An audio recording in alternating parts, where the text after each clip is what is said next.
ఈ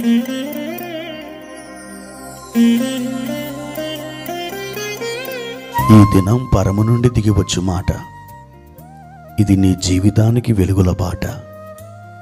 నీ ఒడిలో ఉంచబడిన దీవెనల మూట, అద్భుతాల ఆనంద ఊట.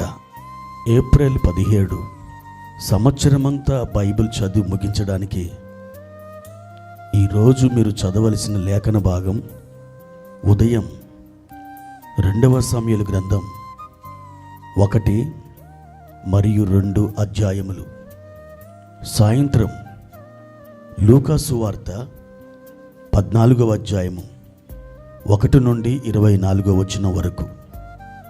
క్రీస్తునందు నాకు అత్యంత ప్రియమైన దేవుని బిడ్డలారా, ఈ ఉదయకాల సమయంలో ప్రభు యొక్క ప్రశస్తమైన సన్నిధి మీకు తోడుగా ఉండునుగాక. ఎలా ఉన్నారు? బాగున్నారు కాదు? ప్రభు యొక్క అద్భుతమైనటువంటి వాత్సల్యం, ఆయన యొక్క దయ, ఆయన యొక్క కనికరం మీకు ఎల్లప్పుడూ తోడుగా ఉన్నాయి. మీరు అత్యద్భుతంగా ఆయనలో సాగి వెళ్ళడానికి ఎల్లప్పుడూ ఆయన మీకు సహాయం చేస్తాడు. ఈరోజు ప్రభువారు మనకు ఏర్పరిచిన వాక్య భాగాన్ని చదువుకుందాం. పేతురు రాసిన మొదటి పత్రిక 5వ అధ్యాయము 7వ వచనం. ఆయన మిమ్మల్ని గూర్చి చింతించుచున్నాడు కనుక మీ చింత యావత్తు ఆయన మీద వేయుడి. ప్రియమైన దేవుని బిడ్డలారా, అద్భుతమైనటువంటి వాగ్దానం. మన గురించి ఒకరు చింతిస్తున్నారు, మన గురించి ఒకరు ఆలోచిస్తున్నారు, మన గురించి పట్టించుకొని మన గురించి ఆలోచించగలిగినటువంటి ఆ వ్యక్తి మరెవరో కాదు, మన ప్రభు అయిన యేసుక్రీస్తు. ఈ రోజున అనేకులు కూడా అనేక రకాలైన ఆలోచనలతో, అనేక రకాలైన తలంపులతో, అనేక రకాలైన విచారాలతో తమ జీవితాన్ని చాలా కష్టంగా వెళ్ళబోసుకుంటున్నారు. ఈ రోజున చిన్న పిల్లలు మొదలుకొని పెద్దల వరకు డిప్రెషన్ లేదా చింత అనే దాని కింద నలిగిపోతున్నారు. ఉదాహరణకి ఒక వ్యక్తి 100 రకాల ఆలోచనలు ఆలోచిస్తే అందులో 40 ఆలోచనలు ఎన్నడూ జరగవట, 30 ఆలోచనలు గతానికి సంబంధించినవి అట, 22 ఆలోచనలు అనవసరమైనవి అట, కేవలం 8 ఆలోచనలు మాత్రమే న్యాయబద్ధమైనవి, అంటే ఆలోచించదగినవి. ఒక 100 ఆలోచనలు ఒక మనిషి ఆలోచిస్తే 92 ఆలోచనలు అవి పనికిరాని ఆలోచనలు, అతడు వ్యర్థంగా ఆలోచిస్తున్నటువంటి ఆలోచనలు. మీకు తెలుసా, ఒక వ్యక్తి పదే పదే ఒక విషయాన్ని గురించి ఆలోచిస్తే అది చింతగా మారుతుంది, అది ఒక వర్రీగా మారుతుంది. ఆంగ్లో సాక్సన్ ఆ భాషలో ఆ వర్రీ అనే మాటకు చిక్కుకొనుట అని అర్థం. అవును, వర్రీ అనగా చిక్కుకొనుట. ఎందులో చిక్కుకొనుట? అనేక రకాల సమస్యలలో, అనేక రకాల బాధలలో, అనేక రకాల కష్టాలలో చిక్కుకొనడం. ప్రియ దేవుని బిడ్డలారా, మీరు అదే పనిగా చింతిస్తున్నట్లయితే చాలా రకాల అనారోగ్యాలకి మీరు గురైపోతారు. చితి అనేది చచ్చిపోయిన శవాన్ని కాలుస్తుంది. చింత అనేది బ్రతికిన మనిషిని నిలువెల్లా దహించి వేస్తుంది. ఈరోజు నీవు దేని గురించి చింతిస్తున్నావు? దేని గురించి బాధపడుతున్నావు? దేని గురించి నువ్వు ఆందోళన చెందుతున్నావు? నీ కుటుంబం కొరక, నీ పిల్లల కొరక, మ్యారేజ్ కొరక, ఉద్యోగం కొరక, ఇల్లు కొరక, దేని కొరకు నువ్వు విచారపడుతున్నావు? నీ భర్త మారాలనే, నీ కుటుంబం సమాధానముతో గడపాలనే? అయితే వాటిని గురించి నువ్వు చింతించడం ఇప్పుడే మానివేయి.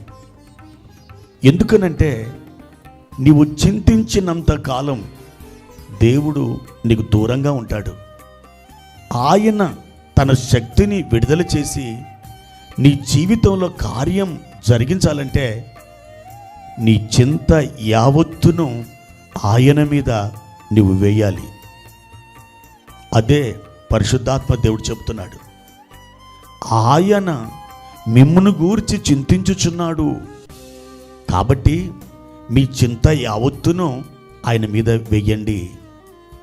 ప్రియమైన దేవుని బిడ్డలారా, ఒక ప్రయాణం మనం చేస్తున్నాం అనుకోండి, మనం టికెట్ తీసుకొని బస్సులో కూర్చుంటాం. కాస్త ఆ బస్సులో మనం మన తలను ఆ సీటుకి వెనకాల ఆనించి కునుకుపాటు వేస్తాం. మనం ఎటువంటి ఆందోళన చెందాం. ఈ బస్సు గమ్యానికి వెళుతుందా? మధ్యలోనే ఏ లారీకో ఏ వాహనానికో ఈ డ్రైవర్ యాక్సిడెంట్ చేస్తాడా? లేదా ఆ బ్రిడ్జి మీద నుండి ఇది పడిపోతుందా? ఆ లోయలో ఇది పడిపోయి మేమందరం కూడా చనిపోతామా? ఇలాంటి ఆలోచనలు చెయ్యం. మనం ఆ టికెట్ తీసుకొని చక్కగా ఆ సీట్లో కూర్చుంటాం. మన గమ్యస్థానం వచ్చినప్పుడు దిగి వెళ్ళిపోతాం.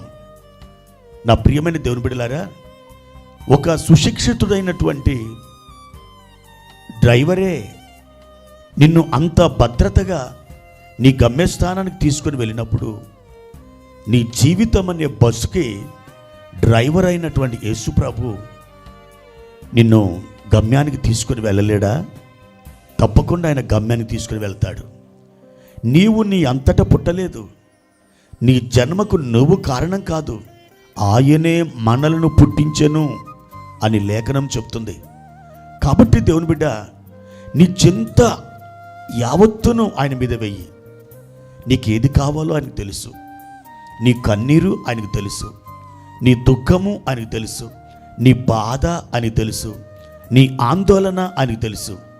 ఉన్న పలంగా ఒక డాక్టర్ గారికి మన సమస్య ఎలా చెప్తామో మోకాలేసి ప్రభు సన్నిధిలో ఆయనతో ఆ విధంగా చెప్పు. తప్పకుండా నీ మొర్రను ఆలకించి నీ భారమంతా తీసివేస్తాడు. నీ చింత యావత్తును ఆయన తొలగించి వేస్తాడు. నీకు నెమ్మదిని, ఆనందాన్ని, సమాధానాన్ని ఆయన దయచేస్తారు.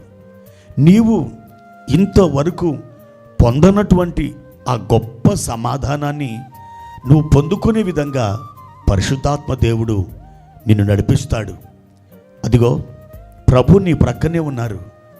ఆయనని అభ్యర్థించు, ఆయన సన్నిధిలో ప్రార్థించు. తప్పక నీకు మేలు జరుగుతుంది. దేవుడు అట్టి కృప నీకు దయచేయునుగాక. ప్రార్థన.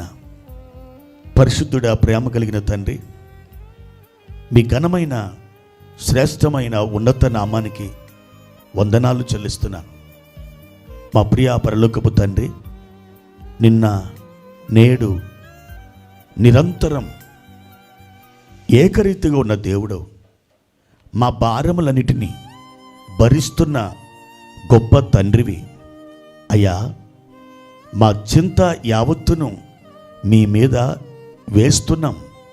మాకు ఆదరణ, మాకు విశ్రాంతి, మాకు నిమ్మలం దయచేయండి.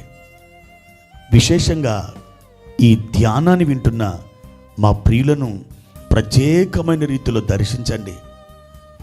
ఈరోజు వారు తమ పనులలో విజయం నొందుదురుగాక. మీరు దీవించి బలపరచుమని యేసు నామమున అడిగి వేడుకుంటున్నాము తండ్రి. ఆమెన్.